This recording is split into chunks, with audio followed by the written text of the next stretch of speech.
பயங்கர டேஸ்ட்டுங்க.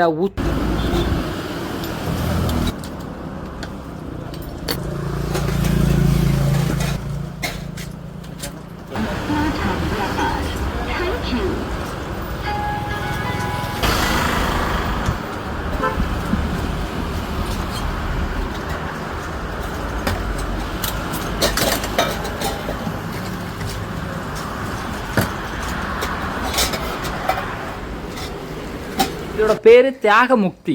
டேஸ்ட் நொறுக்கிருச்சுங்க. இந்த வெயிலுக்கு ஒரு அற்புதமான ஒரு ஐட்டங்க இது. சத்தியமாக அந்த பழங்களும் அந்த இஞ்சி பேஸ்ட்டும் பச்சை மிளகா பேஸ்ட்டும் போட்டு நுறுக்கிருச்சுங்க. வெயிலுக்கு அற்புதமான ஒரு ஐட்டங்க. கண்டிப்பாக எல்லோரும் ஒரு வாட்டி ட்ரை பண்ணுங்கள். லொக்கேஷன் எங்கே வருதுன்னா, களமேசேரி மெடிக்கல் காலேஜ் போகிற ரோட்டில் ரைட்டு, காக்கநாடு ரோட்டில் 100 மீட்ரு ரைட்டு, 100 மீட்ரு போனோம்னா அங்கே தாங்க இருக்குது இந்த கடை. கண்டிப்பாக ட்ரை பண்ணுங்கள். கொச்சின் வந்தால் மறக்காமல் ட்ரை பண்ணுங்கள். இது முக்கியமான ஒரு ஐட்டம்.